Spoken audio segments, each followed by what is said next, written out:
For my presentation, I want to share with you guys a bit of my personal story and how indeed you can live big. I think our conversation tonight has largely centered around conserving and reducing. And sometimes that negative thing of taking away is not necessarily very exciting. And so I want to challenge us to think, how do we live big in a way and save the world at the same time? And how could housing be a potential solution for that? So I'm going to break this into 3 parts. I'm going to tell my story a little bit and how I've tried to change the world kind of thing. And then how indeed we chose to have a tiny house as a way to live our values. And I'm going to show you some pictures, give you a little tour. And then I'm going to dive a little deeper and show you how tiny homes can be a solution for a lot of different things, including saving the world. So my story. Indeed, I mentioned that I started my career as a teacher. And when I got to the education system, I was all pumped up and jazzed to be a teacher. And then I went, why are we teaching this? Are we preparing kids for tomorrow? And I didn't have a good answer. And with a situation like that, you can't stay in the education system very long. Suddenly I'm a passionate educator, but I'm lacking a curriculum. So I start looking for something else to teach. And part of my journey of that was actually taking the same master composter recycler system Jocelyn mentioned earlier. Kudos, City of Edmonton, for having that. That started my journey in a certain sense because I went, okay, this is a cool skill set. Making soil again. I'm an avid worm composter still to this day, as you can see. But the conversation there is still about reduction. How do we reduce our garbage? How do we reduce these materials? Not proactive. How do you build a life, so to say? So I had to go search for something else and came across this field of design called permaculture, which is all about designing humans back into their physical and social world. It was exactly what I was looking for. It changed my life, it changed my career, and I wanted more. A 2-week course was the tip of the iceberg. So I went to Australia, went there for a year, got certified as an international teacher, and studied and looked at how different people had set up their homes, their food systems, their community systems, these holistic answers.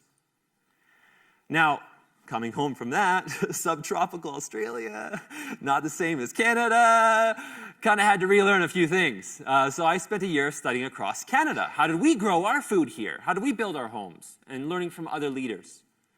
Now, I had an amazing opportunity to come across my lap before I could come back home and start teaching you guys and the public about it, and the job opportunity was to go to Barbados. Twist my arm.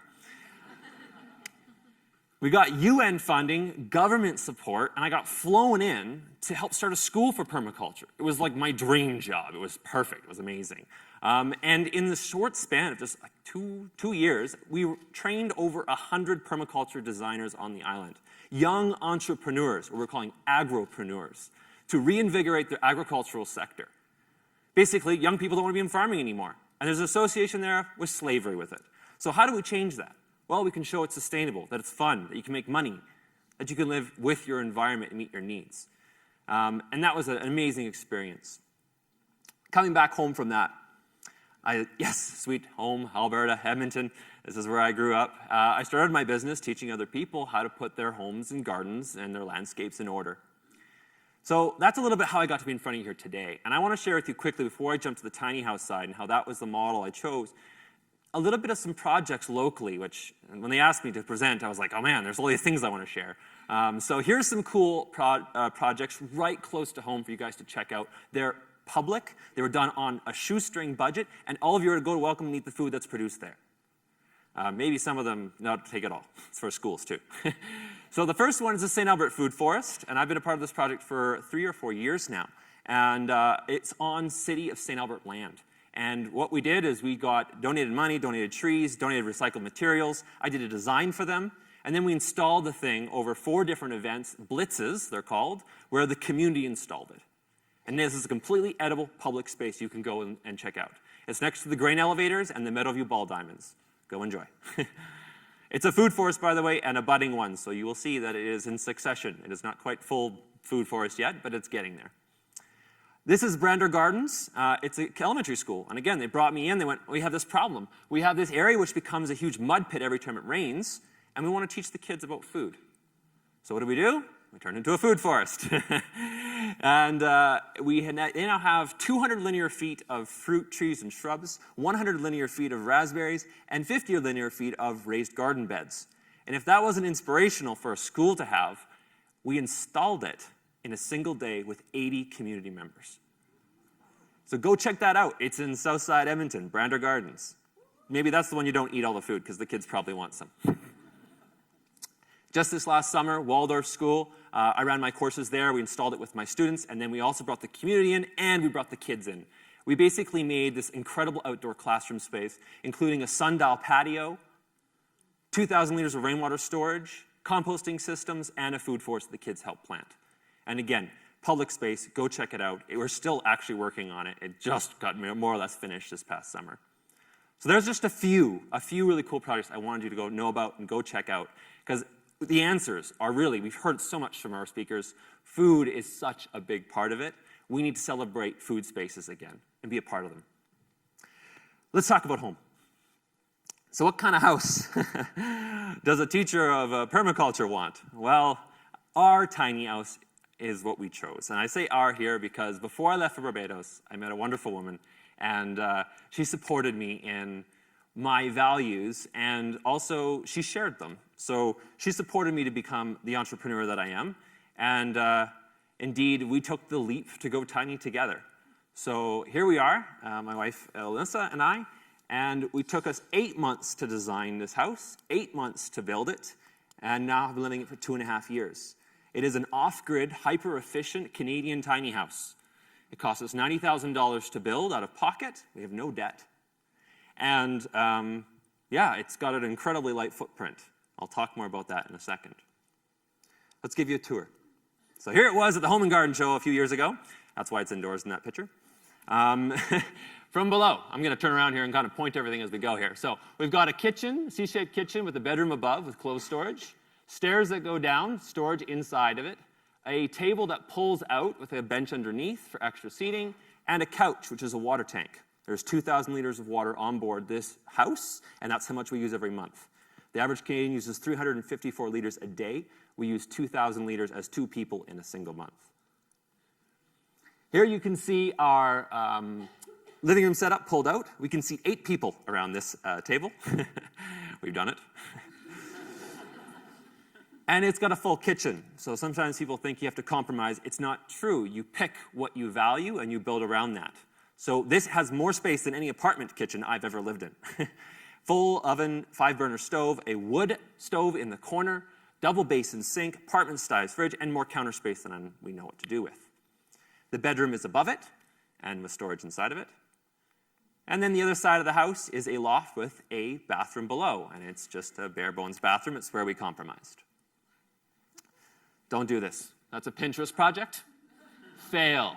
This is what we did.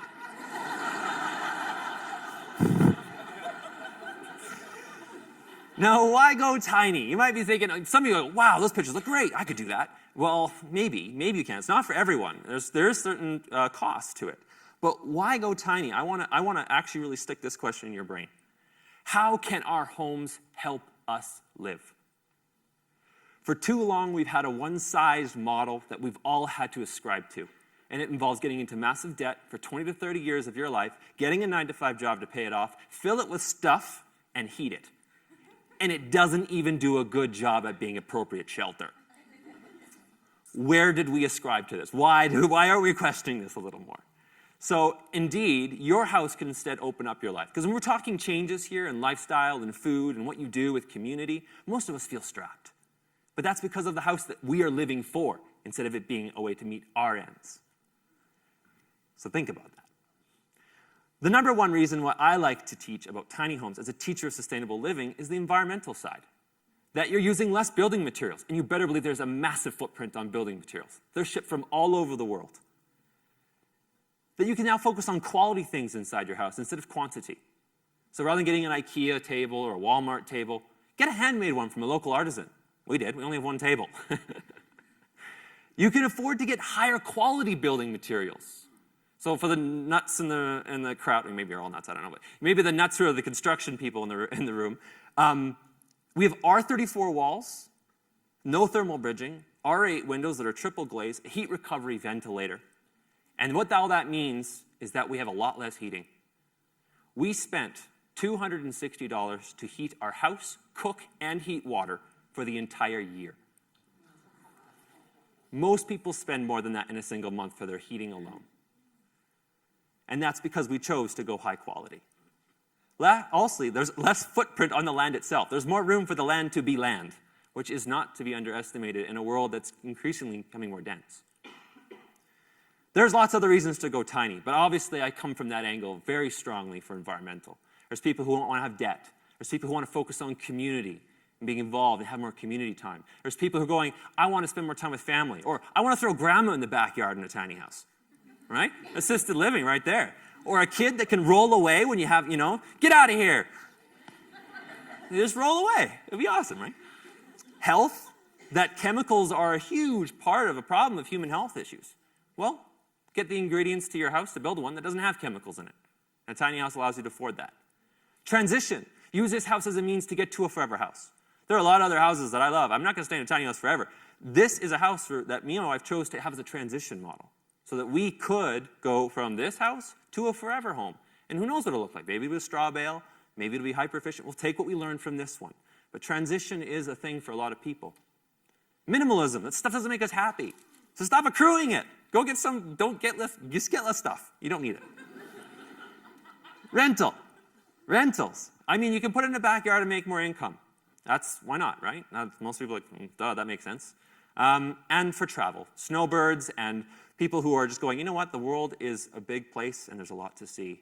Why don't I get outside of my house and stop watching Netflix and go live it? So how do you get one? Maybe I intrigued a few of you. First and foremost, Edmonton is actually one of the most forward-minded cities in Canada right now for tiny homes. Go Edmonton. Woo! It's not quite there yet for a few different reasons, but there is ways to get to it. And the legalities is huge. I can't go into it too deep right now.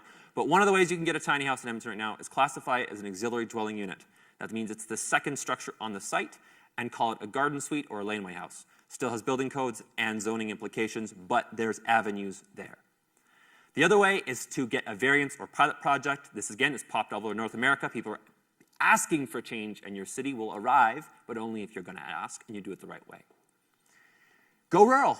Get outside the city and go with a manufactured home. They follow a national building code, not provincial building code. They allow you to have a much smaller one, allow you to get a tiny house. Or you can also go with RV, which is also a national building code, but it comes with its own pros and cons because you are an RV, not a house. So there are just a few ways, guys, about how to get a tiny house. Hopefully I've inspired you a little bit and put this thought in your head about how can our houses be a solution to this big problem we have of climate change. Let's not look at it as just as a way to make cuts in our life, but how do we instead live big? For those interested in learning a little bit more about tiny homes, you can check out my website at kentonzerbin.com. Thank you so much.